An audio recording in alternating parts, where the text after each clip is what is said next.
Muy buenos días, soy el presidente Víctor Paz Estensoro.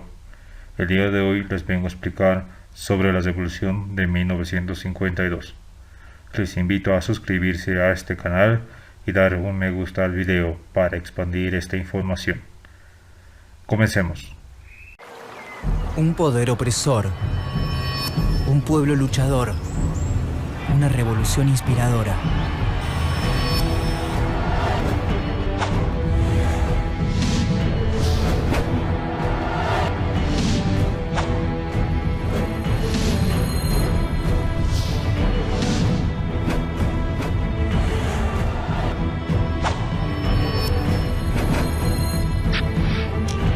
Revoluciones.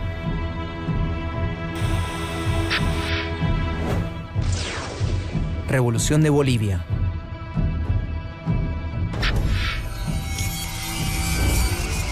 (1900). El inicio.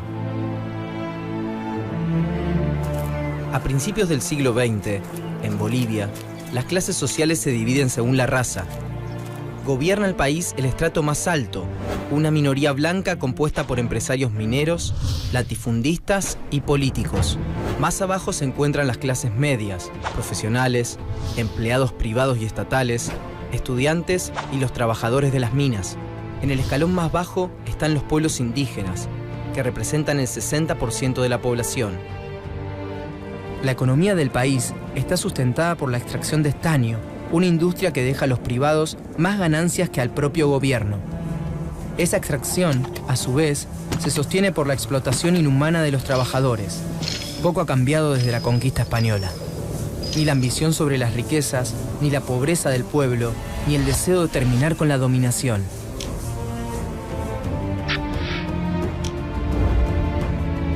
Illimani, de Arturo Borda, 1944. El Yatiri, de Arturo Borda, 1918. El Mendigo, Cecilio Guzmán de Rojas, 1919.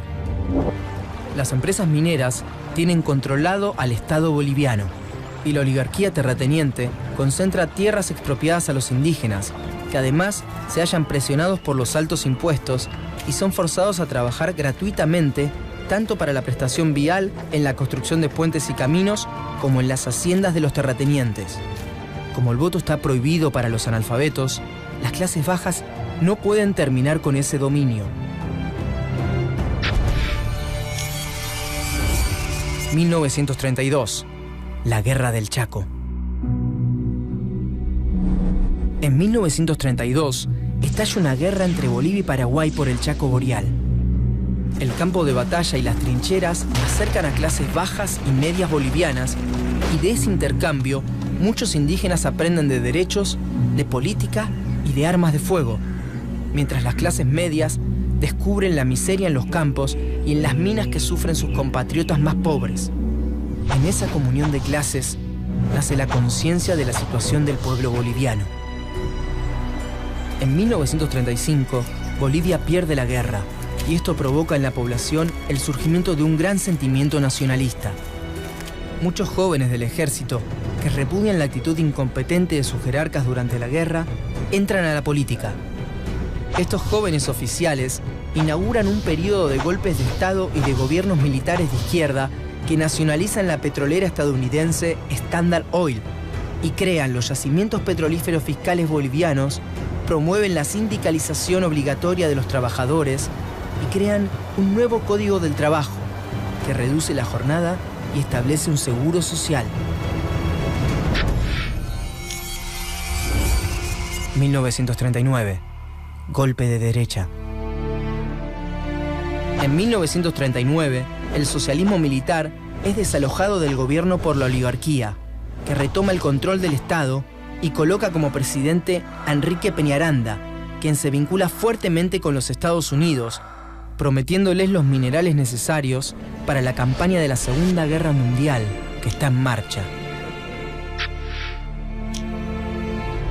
Durante el gobierno de Peñaranda surgen agrupaciones de izquierda y nacionalistas, entre las que se halla el Movimiento Nacional Revolucionario, MNR, fundado por intelectuales de clase media y alta, como Víctor Paz Estensoro. Nombre: Ángel Víctor Paz Estenssoro. Lugar y fecha de nacimiento: Tarija, 2 de octubre de 1907. Origen social: medio alto. Profesión: político. El MNR es nacionalista, antioligarca y antiimperialista, y es apoyado por algunos grupos militares y por los movimientos obreros y campesinos.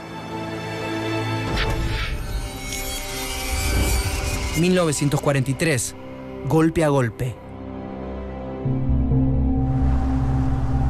En 1942, trabajadores de las minas Catavi y Siglo XX se declaran en huelga demandando mejores salarios. Y Peñaranda, que aún tiene vigente su promesa de asistir a los Estados Unidos en la guerra, envía tropas para reactivar la mina y asesina a 35 personas. Esto provoca la reacción del MNR y de facciones de izquierda del ejército, que derrocan a Peñaranda. El mayor Gualberto Villarroel López asume como presidente de facto y Paz Estenssoro, su ministro de Hacienda, se vuelve un pilar de su gobierno. Impulsa el primer Consejo Nacional Indígena, crea la Federación Sindical de Trabajadores Mineros de Bolivia, FSTMB, y suprime el trabajo gratuito, beneficiando a cientos de miles de bolivianos, mientras perjudica los intereses de los terratenientes y de los empresarios mineros. 1946. Corre más sangre. Villarroel y el MNR despiertan una fuerte oposición en la oligarquía y en los Estados Unidos, que lo consideran pro-nazi. Una multitud, compuesta por estudiantes, profesores y trabajadores, lincha al presidente, a quien consideran un fascista. Es un momento de gran confusión. Tras varios presidentes interinos, se realizan elecciones, en las que Paz Estenssoro es vencido por Enrique Herzog, quien intenta deshacer los progresos sociales conseguidos para el pueblo. Pero Paz Estenssoro, exiliado en Buenos Aires, reorganiza los cuadros de su partido y conspira contra Herzog. El MNR provoca rebeliones y huelgas mineras y sindicales. En agosto de 1949, Paz Estenssoro impulsa una insurrección que tiene lugar en Santa Cruz de la Sierra, Sucre, Potosí y Cochabamba, y que resulta reprimida de modo sangriento por el ejército. Este hecho termina de dividir a la nación. En medio del caos, en 1949, las elecciones legislativas demuestran que el pueblo se vuelca masivamente hacia la izquierda. Herzog deja el poder a su vicepresidente y desaparece de la escena exiliándose en Madrid. Finalmente, el 6 de mayo de 1951, el MNR obtiene la presidencia para Paz Estenssoro.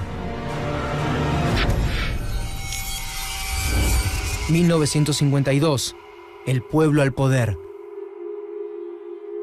Las empresas mineras intentan anular los comicios y darle el poder a una junta militar. Pero en respuesta, el 9 de abril, en La Paz y otras ciudades, emerge un levantamiento popular. Mineros y campesinos armados, en su mayoría mestizos e indios, se unen a las milicias del MNR y a la Federación Sindical de los Mineros y enfrentan al ejército, que busca tomar el poder. Los insurgentes reciben alimentos, abrigo y refugio de parte del pueblo. Y algunos miembros del ejército cercanos al MNR abren los cuarteles para armar al pueblo.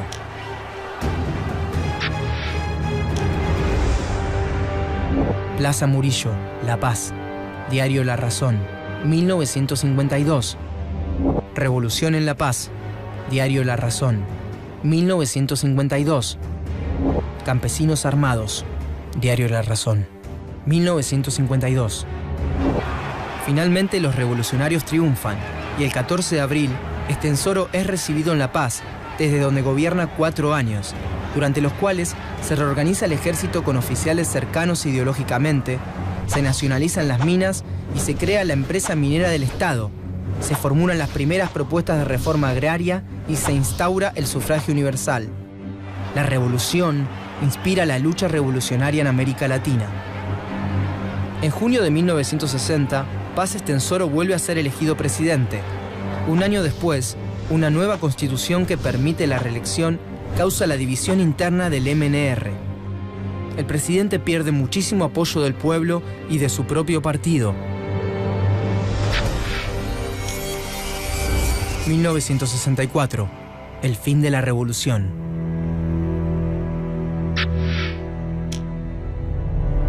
En las elecciones siguientes, los partidos opositores se niegan a participar y Paz Estenssoro es reelegido ilegítimamente. Y poco tiempo después, en 1964, es derrocado por el general René Barrientos, su propio vicepresidente. La revolución pierde legitimidad y esto provoca que mineros, opositores y campesinos se manifiesten en contra. El ímpetu revolucionario se diluye con el tiempo, pero demuestra el poder de los indígenas, campesinos y mineros organizados en la política del país. Un poder que recién en el 2005 coloca al primer presidente indígena en Bolivia.